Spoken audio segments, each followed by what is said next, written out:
muchos intelectuales en Europa, entre ellos España, Italia, en el otro lado del charco, en Iberoamérica, también un ejemplo en India, aunque bueno, vivió y desarrolló su vida laboral en Estados Unidos, y bueno, muchos de ellos que dejaron huella en el ámbito artístico occidental. Aníbal González Álvarez Osorio fue arquitecto español, principal referente de la arquitectura regionalista sevillana. Fue el arquitecto y director de la Exposición Iberoamericana durante 15 años, entre 1911 y 1926. Mañana se cumplen 150 años de su nacimiento. Y comentar que mañana, eh, día 10, se cumplen también 100 años del fallecimiento de uno de los arquitectos más importantes del siglo XIX, pero sobre todo también de comienzos del siglo XX, como fue Antonio Gaudí. Y Gaudí, bueno, pues mañana se cumplen 150 años de Aníbal González Álvarez Osorio, de su nacimiento, y 100 años del fallecimiento, la muerte de Antonio Gaudí, arquitectos importantísimos. Uno tuvo un papel destacado en el ámbito nacional, pero concretamente Antonio Gaudí en el regionalismo catalán y Aníbal González Álvarez Osorio en el regionalismo sevillano andaluz. Enriqueta Martí fue criminal española. Se la conoció popularmente como la vampira de la calle de Poniente, la vampira del Raval o la vampira de Barcelona. Y para mal encima, porque fue una de las criminales más que, bueno, tuvieron mucho conocimiento en su momento en nuestro país. Alfredo Volpi fue pintor ítalo-brasileño, considerado por la crítica como uno de los artistas más importantes de la segunda generación del modernismo brasileño. Una de las características de sus obras son las banderitas y los caseríos. Autodidacta, comenzó a pintar en 1911, donde ejecutó murales decorativos. 14 de abril se cumplieron 130 años de su nacimiento.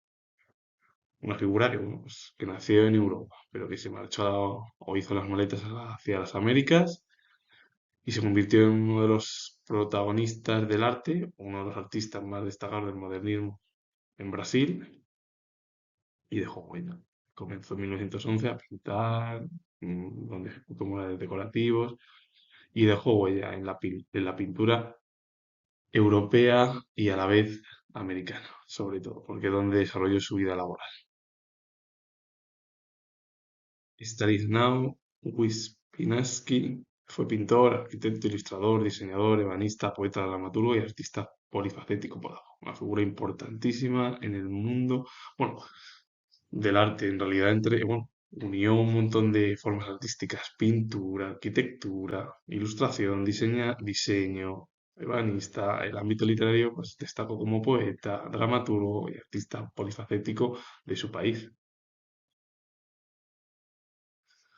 Anthony de Melo fue psicoterapeuta y sacerdote jesuita indio. Él nació en India, pero se marchó o hizo las maletas hacia las Américas. Se fue al otro lado del charco, aunque bueno, pues estuvo en India, se marchó allí, y conocido por sus libros y conferencias sobre espiritualidad y mindfulness, donde utilizaba elementos pedagógicos de religiones orientales, además de la tradición judeo-cristiana.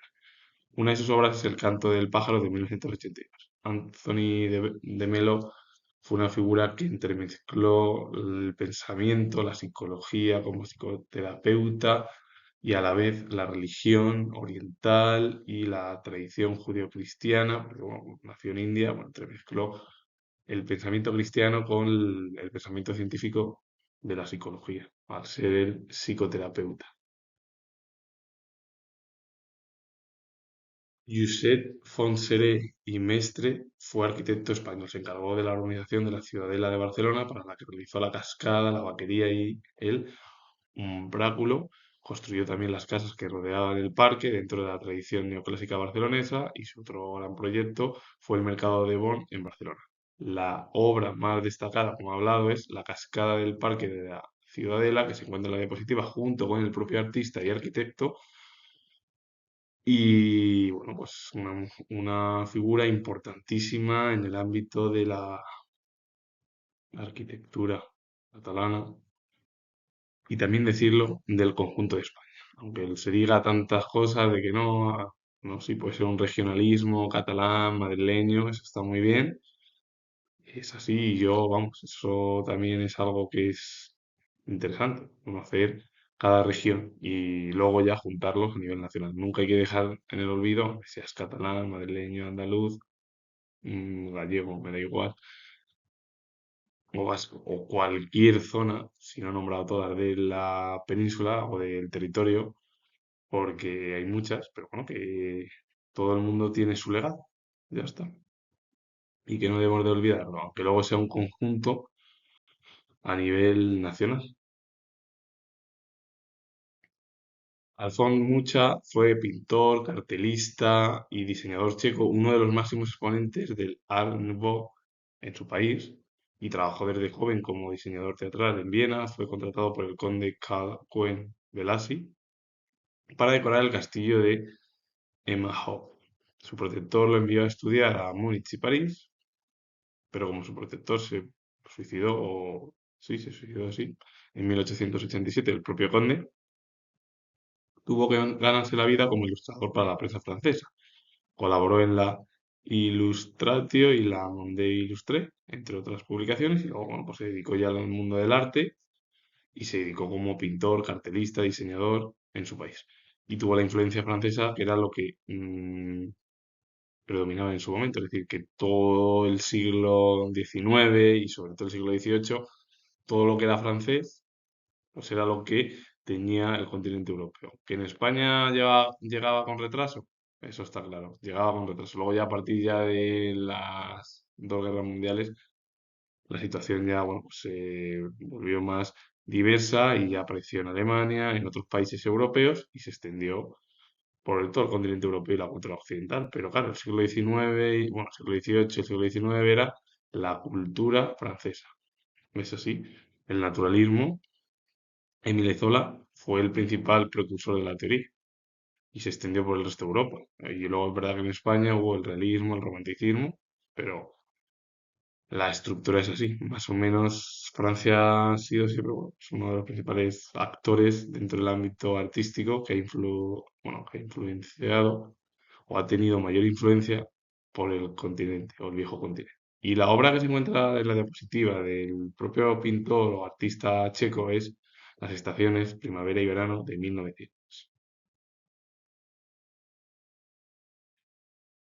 Cirilo Villaverde fue novelista y patriota cubano. Sus actividades como conspirador por la independencia cubana le valieron ser detenido en 1840. Es decir, al final, en 1846 se intentó llevar a cabo la independencia de su país. Además, en 1848 Estados Unidos ofreció una cantidad de dinero a España y a la monarquía de Isabel, a la monarquía isabelina, es decir, Isabel II, y los gobernantes se negaron. Y se podía haber evitado un conflicto 50 años después, en 1898.